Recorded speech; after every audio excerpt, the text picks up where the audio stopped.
দর্শক, রাজধানীর ঈদ যাত্রার খবর সংগ্রহে কমলাপুর রেল স্টেশনে আছেন বিশেষ প্রতিনিধি গোলাম মইনুল আহসান। সরাসরি যুক্ত হচ্ছে তার সাথে।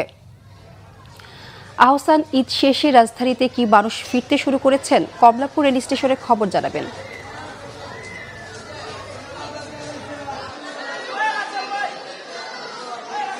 রেখা, আপনাকে ধন্যবাদ। আপনাকে শুরুতে আমি জানিয়ে রাখি, কুমিল্লাতে একটা ট্রেনের একটি দুর্ঘটনা ঘটেছে, যেটা মর্মান্তিক ঘটনা ঘটেছে। সেটা হচ্ছে কুমিল্লার পাদুয়া বাজার।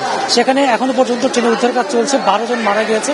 একটা মর্মান্তিক ঘটনা আসলে বলা যেতে পারে। রাত 3টার সময় ঘটনাটা ঘটেছে। আর আজকে আমি দিনের কথা যদি আসি, আজকে কিন্তু আমি ঢাকা থেকে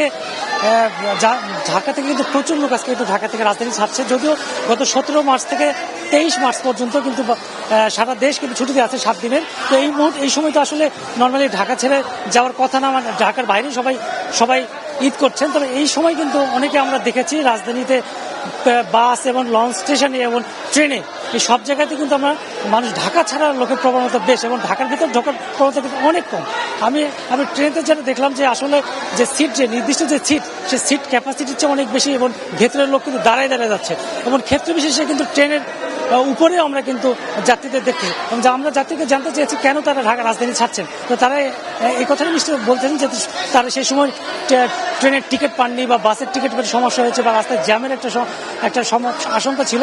এই কারণে তারা ঈদের পরের দিনটাতে তারা বেছে নিয়েছেন, এবং এই জন্য তারা সেভাবেই কিন্তু একটা প্ল্যান করেছেন, এবং সেভাবে তারা তাদের একটা জার্নি শিডিউল করেছেন যে ঈদের পরে তারা যাবে এবং স্বজনদের সাথে ঈদ ভাগাভাগি করতে পারবেন। তারা বলছেন তারা এখনো কিন্তু যারা রাজধানী ছেড়েছেন তাদের অনেকেই কিন্তু এখনো গ্রামের বাড়িতে আছেন। তো সেক্ষেত্রে তাদের সাথে স্বজনদের সাথে দেখা করার যে বিষয়টি, সে আসলে খুব একটা হ্যাম্পার হবে না। তো এখন আমরা যেটা দেখেছি যে রাজধানীতে, আমি যদি এক কথায় বলি যে রাজধানী ছাড়ার প্রবণতা কিন্তু আজকে কিন্তু বেশ আমরা দেখতে পাচ্ছি, এবং সে সংখ্যা কিন্তু মোটেই কম না। হয়তো আমরা সেটা বলতে পারবো না যে অনেক গত ঈদের সময় যে একটা চাপ থাকে, কিন্তু ঈদের বাইরে যে একটা চাপ, এটাও কিন্তু আসলে ইগনোর করার সুযোগ নেই। আপনাকে ধন্যবাদ।